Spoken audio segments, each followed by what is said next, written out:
Hi, I'm Violet. And I'm her dad. And today we're going to make Sunday dinner. Which is? Fried chicken, mashed potatoes, green beans, gravy, and cornbread stuffing. That's all of it. Now let's start with what takes the longest. Fried chicken. Brining the chicken. Now let's do our checklist. Our hands are washed, hair's back, apron's on. Ready? Yeah. Let's get going. So we're gonna soak our chicken in salt water and herbs to impart a lot of flavor to it. It also makes it a lot moister and keeps it from drying out. First thing we're gonna do is take our chicken out of the package. So we're starting with a whole fryer, a 3 to 4 pound chicken. Now cut it open and let's get it out of that package. I got it out finally. Okay. Oh my god. Wait, I have to...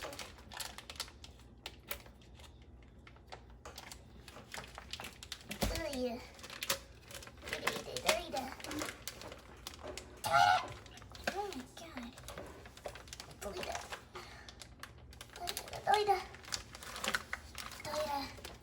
Okay, I'll take that. Stick your hand in there and make sure, see if there's anything in there. Sometimes they put gizzards in the neck in there. Go ahead and pull them out if they're in there. Okay, our packet of gizzards and liver. We could use that for the gravy if we wanted to. Let's rinse off our chicken inside and out. Inside there, and ooh, it feels much slimier. Inside the chicken. Flip it over and wash the other side. And flipping it over. Oh god. Oh, what's that? Ew, is that the blood? Is that where the neck is? Or That's is where that the neck would be. Oh. So that's the butt and that's where the neck would be. That's how it works. Now for brining, you're gonna want a dish or a pot that's big enough to hold the chicken and probably an inch more water. You gonna pick it up? Yeah, pick it up! Oh god, I didn't Okay. know they would. So put it in this pot, because this is the pot we're using. You all definitely can use any pot you've got. You're looking for a dish, any dish that'll hold a chicken plus about an inch of water, because you're gonna put it in your fridge for at the very least 2 hours and anywhere to up to overnight. So that's why we're getting started early. This is something you can start and then forget about essentially. Use that as a measurement for our brine. We'll transfer the water. So this is the water we removed from our pot once the chicken was out. And that's essentially as much brine as you're going to need. What we're going to do from here is make a very salty water to season our bird with. We're trying to boil it, so let's just put it at high. And put this chicken back. And Bye-bye. let's wash our hands again and this cutting board since we've been touching raw chicken. So a brine is essentially just a flavored water. You can put anything you want to in it. I was cleaning out the fridge. Remember how to hold your lemon correctly? There you go. I found some lemons. We have some garlic that's getting old. I found some old parsley. And then aside from that, we'll use some black peppercorns, some bay leaves, and then it's just salt and sugar. But really, you can put anything you want to in a brine. So now what do I do? Slice it. Oh. Give me slices. Thinner slices. Start at this end and work your way over. And tuck your fingers in. Oopsie.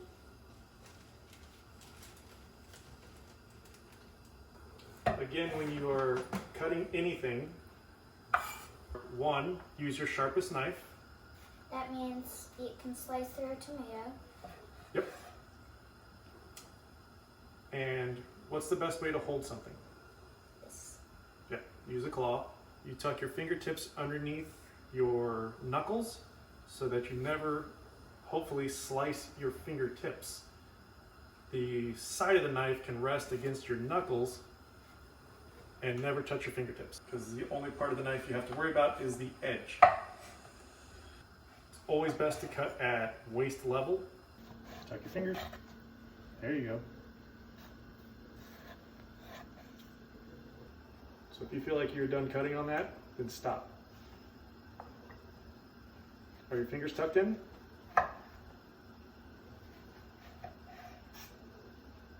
Good. You gonna get that last cut?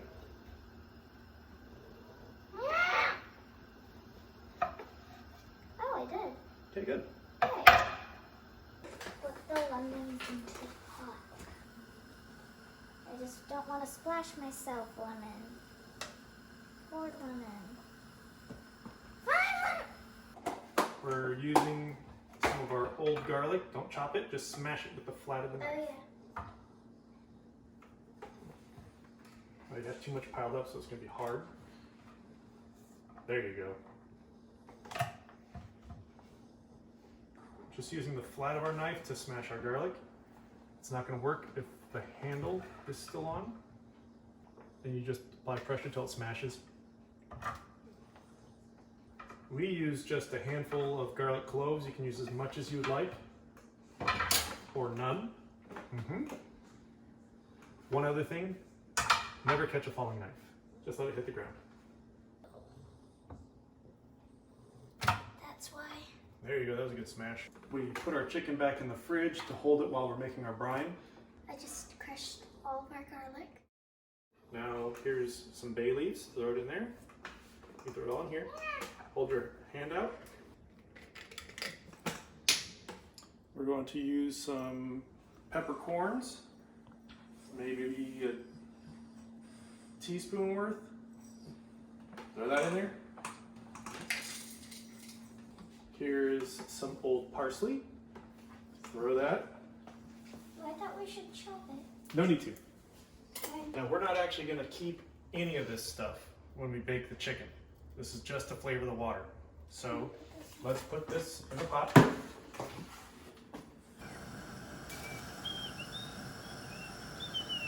Not all salts are the same, okay?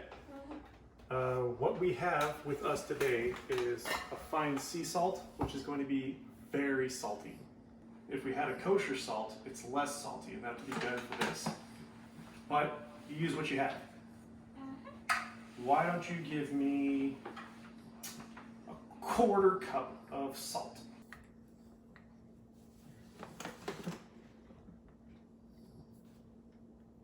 How much would you normally use? You may use a third of a cup if it's kosher. That's good. Throw that in the pot.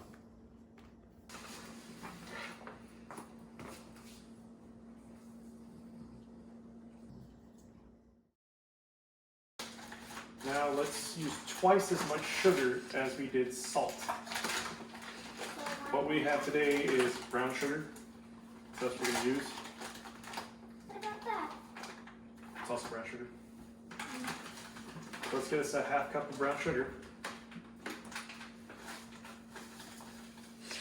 Normally you would use normal sugar, right? You could use normal sugar, you could use honey, you could use maple syrup, you could use whatever you've got. We're just trying to get something to balance out how salty this is. And wine. Go ahead and throw it in. There you go, all at once. Here's a whisk. We're gonna put it on a high heat and you stir it until... All the sugar and salt are dissolved? That's it. This is just something we're gonna soak our chicken in to add flavor and moisture to your chicken. It works, I think, better than a marinade. A marinade won't penetrate as deeply into the flesh as a brine will. And it's really easy. Basically, a brine can be anything you would use in a salad dressing. You should taste your brine to see if it's salty or too salty or sugary enough. It should be a strong flavor because it will mellow out as it goes into your chicken. Now you let it cool and then you pour it over your chicken and throw everything back in the fridge. And that's it for a brine. Okay, we have our chicken in every pot. Our brine is fully cooled. It needs to be room temperature at the most. Can you stick your hand in there? Is it burning? No. Then it's not going to cook your chicken. Look it on me. And here we go. We just pour the whole thing in. Daddy, you don't have a hair helmet on. There you go. 1 brine chicken. Hi, chicken. You're brining. Let's cover it up and put it in the fridge. And we're good until it's time to cook it. Bye-bye. So we're going to cut a base of vegetables to roast our chicken on that we will later turn into gravy. This is called... Which is onion, celery, and carrots. Which is called mirepoix. And you're just cutting them into big chunks. Big chunks, that's right, because we're going to roast it for a long time, so you need bigger chunks. Got it? Can you do it? Sure. And there. Hey. You could roast your chicken directly on a pan if you felt like. We're just doing this again to make a gravy. What we're also going to do is chop our vegetables to stuff our chicken with.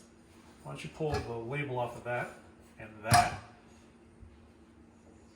Just cut it in half. Yeah, that's fine. Like this? Yeah, just like that. So we're just going to stuff like half-cut lemons into it. Just like that. Wow, that's like... You can stuff your chicken with whatever you like. Cut that in half. What are these? Those are called shallots. What are shallots? It tastes mildly of onion and garlic. Is it going to make me cry like an onion? Are you trying? No. There you go. Why don't you cut that in half? Okay. The other way. That's parsley. Basically, it's a lot of the same flavors we have in our brine. Can I cut it again? If you would like. We take our chicken out of the fridge. Hi, chicken. It's been brined overnight. Okay. Pull it out of that brine. So if you're Do tempted... you know what Chick-fil-A uses to brine their chicken with? What? Pickle juice. Pickle juice? You like pickles, don't you? Yeah. Well, everyone does. What if people don't like pickles? Then they must not like Chick-fil-A. Wash the inside as well. Okay. Just washing the Just wash the brine off. It will come out the front. Oh, that's useful. Yeah. You wash this side. Very good. Very good. Okay. Can you tell if that's a male or a female? I cannot. It's just a cavity. But it's probably a female. Okay. All right. Stuff some lemons and some shallots and some parsley in there. Now stuff it. Okay. Lemon. Smash it as far down in there as you can get. Lemon. Get inside. Now some shallot. That. And some Shallot. parsley. Smash it in there. Parsley. Parsley. Parsley. Let's see. You do. Yeah, you stuff it in. That's why you're stuffing. Oh, bye. Now, if your brine was salty enough, if you tasted it before you brined it, you should not need any more salt. This should be well seasoned at this point. We will put some pepper on it, but that should be about it as far as seasoning goes. Let's wash it. What we want to do now is what they call trussing. So what you're going to do with that hole is you're going to just stick your chicken wings into that hole. And then Make a figure 8 pattern. Draw the legs together. And then just tie a square knot.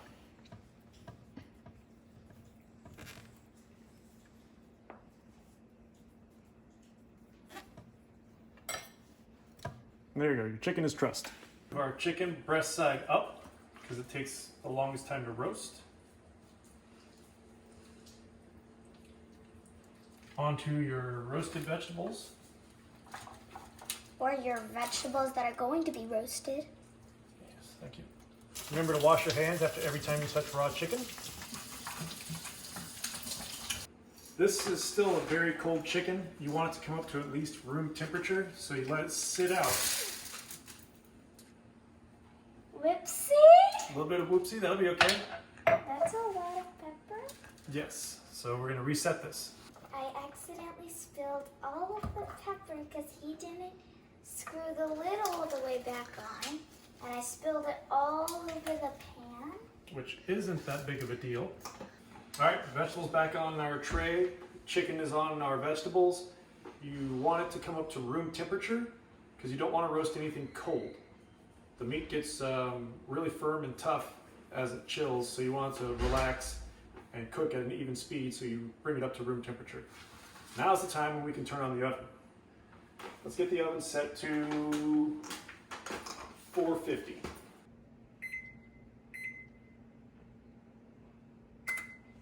Now while we're waiting for this to warm up and then cook, we have time to start the rest of the meal, which, going with what takes the longest, we'll start with mashed potatoes.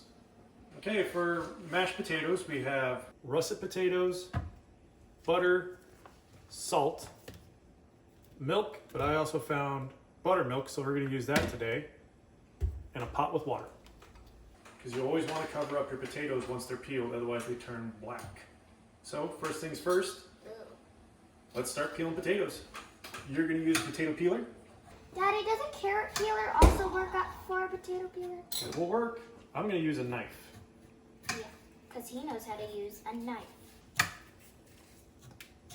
Who's faster at peeling? You. No. Why? Because you're using a knife and you're professional. Oh. My dad has been a chef ever since, like, he was, for about, how long? Well, the guys at work say I've been doing this so long, I actually catered the first potato. No. Because you But can cut how out long have you been working, Daddy? over 20 years. Over 20 years. I find that you can cut out the black spots if you come across any quicker, and then you have to cut your potatoes anyways, so it's easier just to do it with a knife that you have on hand.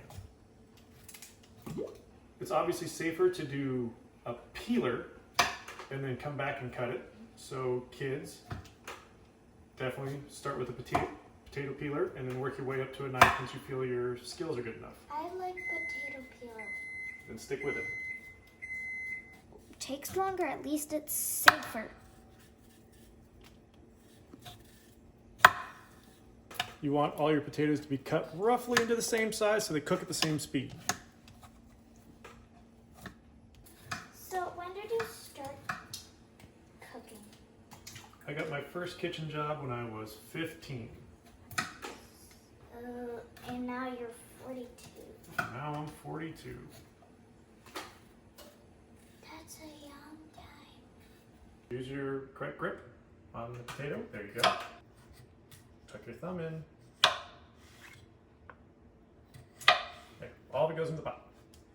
Now potatoes can take a lot of salt. So we can go with a hefty amount of salt for this.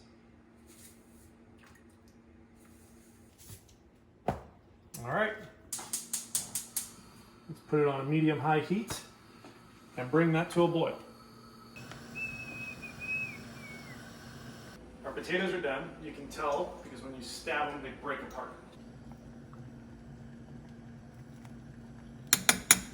Make sure you have a clean path from the stove to your sink.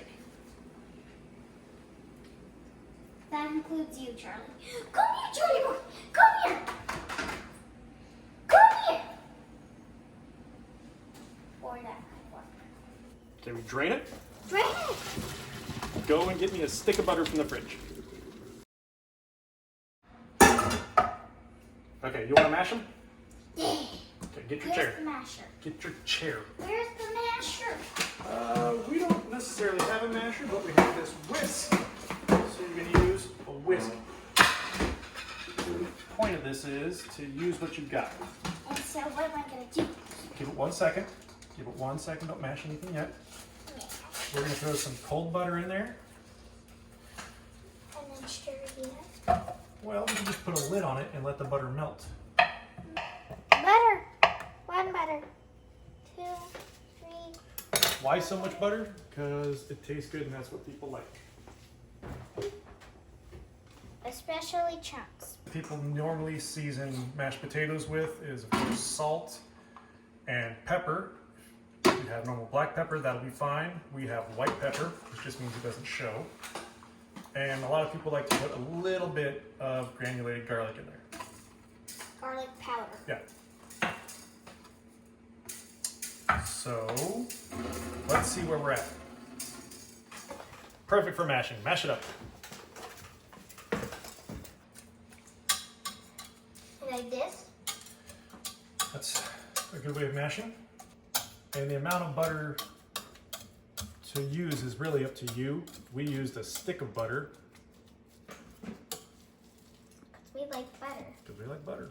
Okay, we're gonna pour maybe a half a cup of buttermilk in there. Stir that up.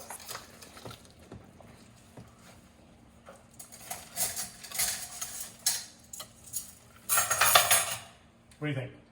Still got lumps? Why don't we taste them?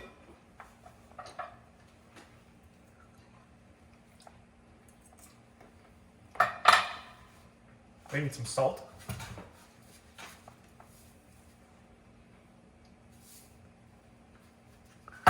And we'll do a little bit of pepper. Pepper is from a different plant than black pepper, so it tastes different completely. And you want to go light with it. The garlic powder. And again, you just season to the point where you like it. If you don't like a lot of garlic, don't add it. If you don't like a lot of pepper, stir away.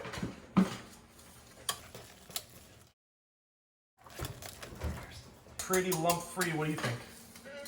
Should we taste it?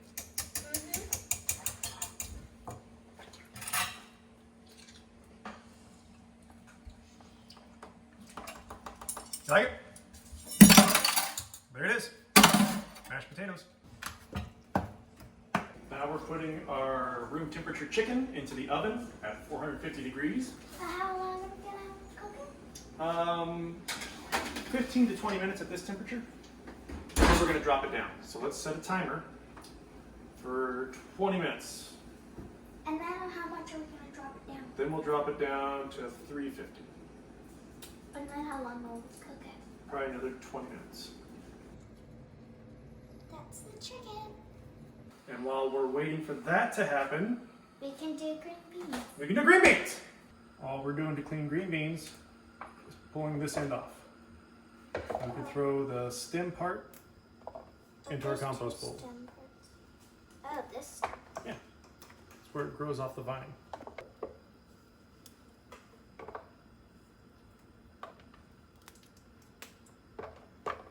You can use a knife, you can use scissors. The only way I've found of making this faster is to have faster hands. So we finished cleaning the green beans. What are we doing? We're going to blanch the green beans, which means to cook them in boiling water. Why do we have that big bowl of ice one? We're going to cool them off so that they stay bright and green. Oh. You said that we were gonna blanch them? That's what it's called. Blanching is to boil it. But are we gonna, like, are we supposed to put them in the ice first? Where's the salt? We're supposed to put them in the ice first. No, put them in the ice second. So we need to salt our blanching water. And you want it to be about as salty as the sea. Okay, our salted water is boiling. Grab a handful of green beans and put it in our boiling water.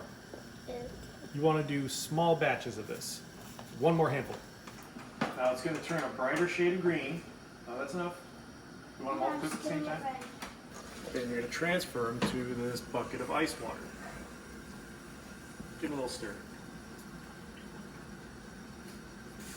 It usually takes about 3 to 5 minutes to blanch anything.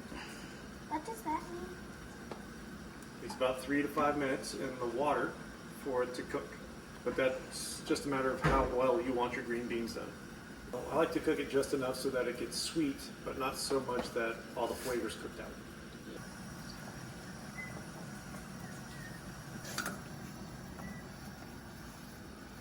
Give me one green bean out of there.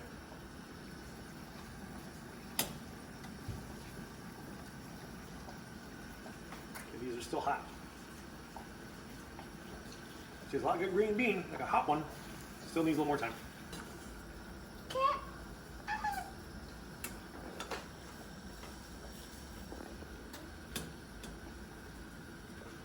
Good. Pull them out, throw them in the ice. Pull them out, down in the ice. Pulling it out, pulling it out. That way. Pulling it out. Throwing in the ice. Pulling it out, down in the ice. Pulling it out. Now, throw some more green beans in the boiling water. And we're just going to keep doing this. Good job. Keep them. Throw another round in. Maybe one more handful. I think we can do that in this amount of water. Okay, you want to try a green bean? See if they're good? Taste like green bean?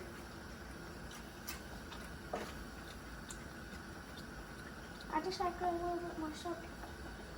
We can salt them when we heat them back up to heat them for dinner. Hey, big boy. How do you know when you're done, Daddy? You eat one. Okay, these are cool. Why don't you take that bowl to the colander and dump all the water out of it, and then put all the green beans back in that bowl. And I'll check on our potatoes.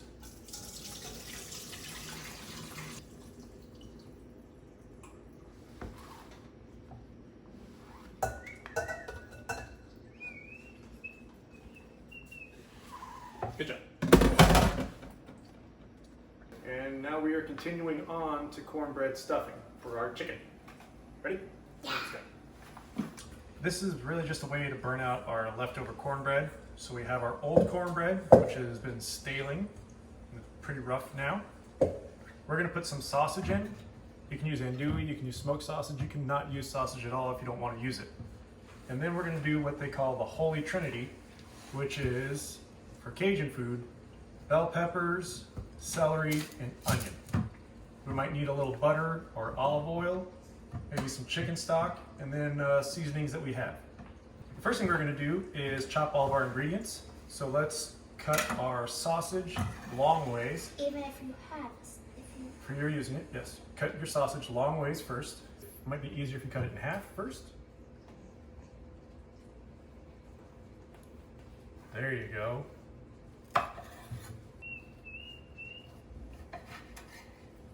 There. Now it's not going to roll.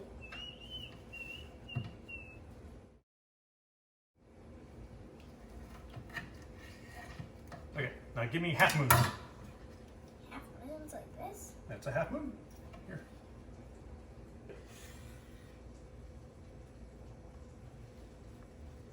And try and make them all the same size.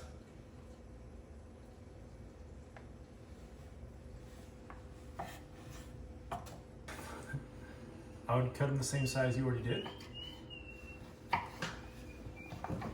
What? Where are you going? Watching. Oh, okay. Okay. And let's set that aside.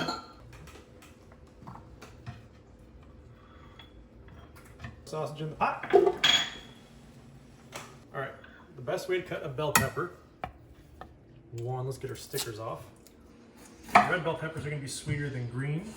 You see we have a rotten piece there? Well, that doesn't mean you throw away the whole bell pepper. You just throw away that part. Daddy, what's this green inside? That's the stem. No, like, That's the stem. oh. And then you can just roll it out. Some people just tear it out. You can do that as well. And you don't want any seeds on your cutting board because that's what will make your knife slip and lead to you cutting yourself. So we're going to cut these into thin strips. If you find that your knife isn't sharp enough to cut through the skin, You can just go through the inside.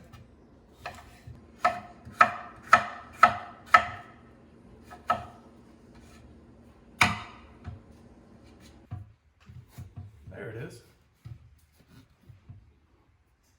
All the way down. Cut the bottom. Okay. Reach your hand in there and pull out all those seeds. That was easy. That was easy. Yeah, pull it in. You can go throw that in the garden if you want. You know what the difference between a green and a red bell pepper is? What? How long they've been on the vine. Oh. This will turn red if you leave it on the vine. Oh. Okay, remember how I did? Grab your knife, cut down one side.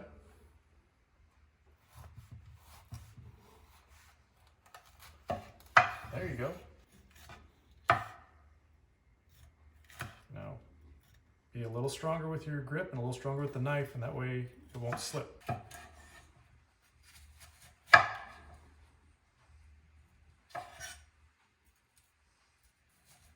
Now is the point where you might have to worry about your fingers a little bit. Where's your thumb? Yeah, there you go.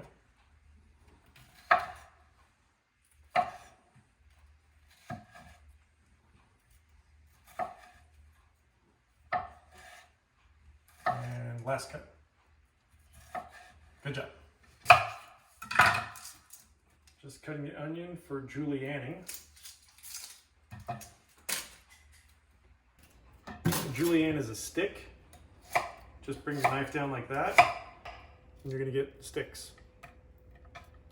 And if you're better at it, you just...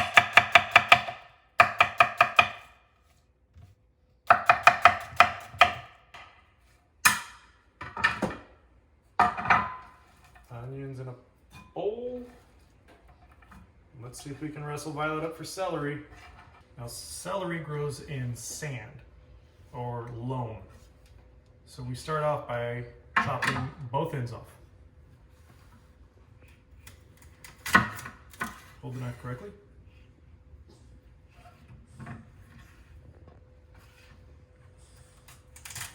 If you're making a stock, you could have saved that. Okay. Hold the knife correctly.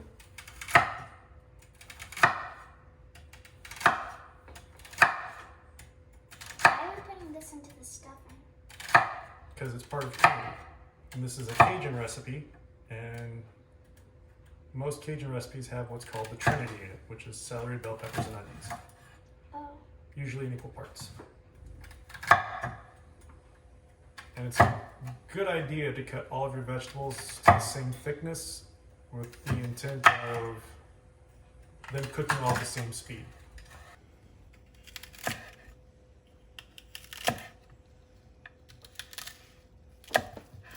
Okay.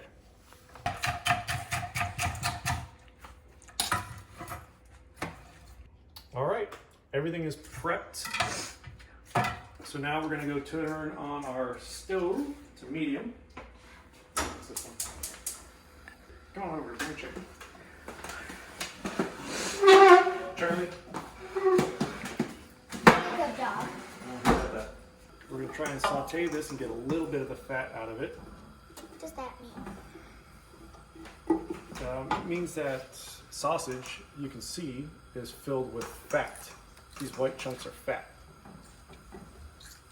So you're going to try and cook it down so we have more flavor, and the fat also helps everything else cook. But this doesn't look like it's a terribly fatty sausage.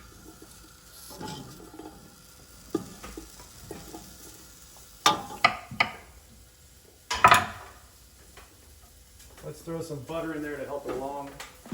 We put some butter in so it could cook, so our sausage would cook better. And so it's... Tell me when it's all melted. Butter melted, it's time to add the vegetables. Okay, here we go. My precious celery. There it is. And your precious bell peppers. Whatever.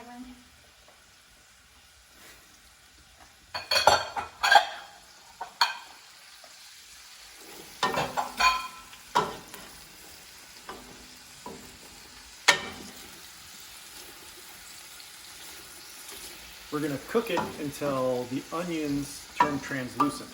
Okay, our timer went off. It's been 20 minutes at 450. Let's reduce the temperature to 350. There we go.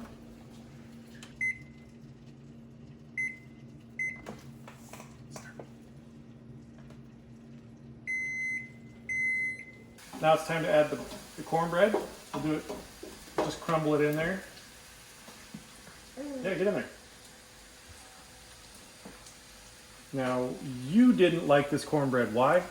Because it wasn't sweet enough. Well, now's the time to add some more sugar to it if you want. Is it going to taste exactly like that? No, it's going to taste a lot different. No. There's a lot more ingredients in there now. There's still more. Keep crumbling.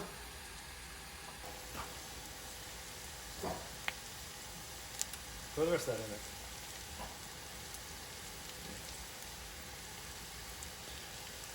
Stir it all together. And we gently fold so we don't throw this everywhere. Remember like we did with the rice? Yeah. That was funny. Yeah. But you threw it everywhere too. Yep, everyone does. Okay, is it all mixed up? Try mixing it up in the middle.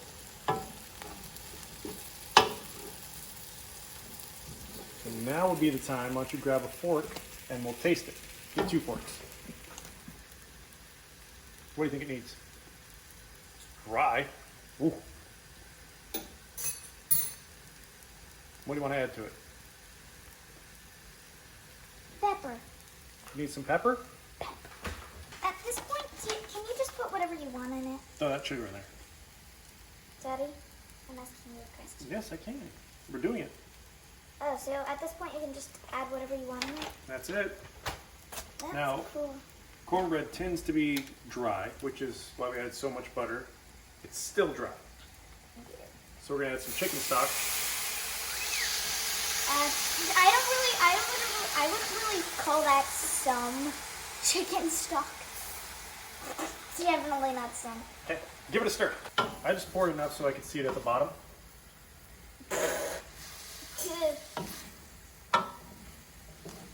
That means he added a lot. No, not much. Maybe a half cup. Okay, it's gonna try and stick to the bottom now that we have moisture in there.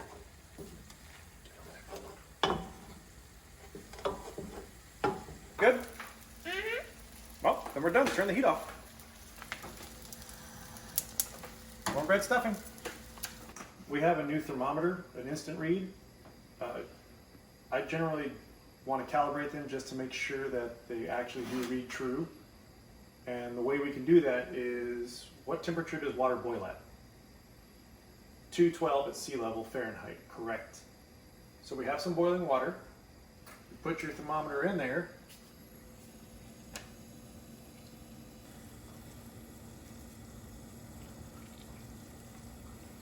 Is that sea level? Sea level would be 212. We are 200 feet above sea level. So is it reading correctly? It's about 2 degrees off. We can check it in Celsius as well, because water boils at what temperature in Celsius?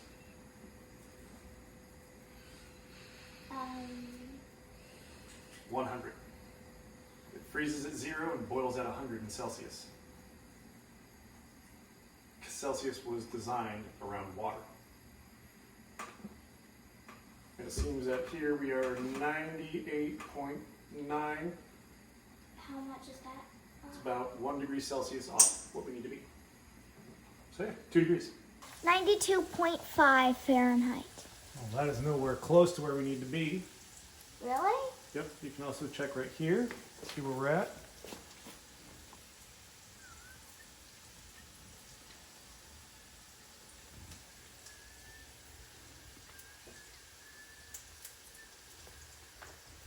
And that is nowhere close either. We are aiming for 155 to 160. Because done all the way through is 165. So back in we go. 20 minutes. Okay, so while our chicken has been in the oven, we have made mashed potatoes, green beans, and stuffing. That's hot. Don't touch it. No. Our chicken's almost done. So the whole goal is everything will be hot and ready by the time your chicken comes out and is ready to eat. Hence, Sunday dinner. And you have to make the gravy. Yeah, you also have to leave me some mashed potatoes. Oh. Taking our chicken out. Smells chickeny, looks roasted. We hope it's roasted. Now our chicken's out of the oven. We're gonna check with the thermometer to see if it's done. Again. It feels like it's done. If you don't have a thermometer, that's one way. When you touch your index finger and your thumb together, and touch right there, that should be what your chicken feels like. It's done. The thing to do is give it some touches. And we're gonna move it over here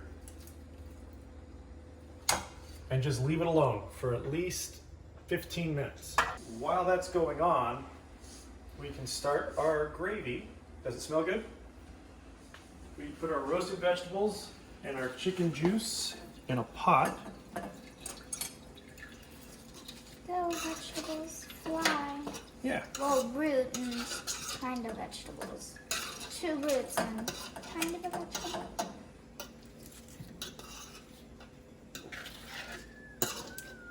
And we're gonna hopefully bring it to a boil and get all the flavors of this together in one pot.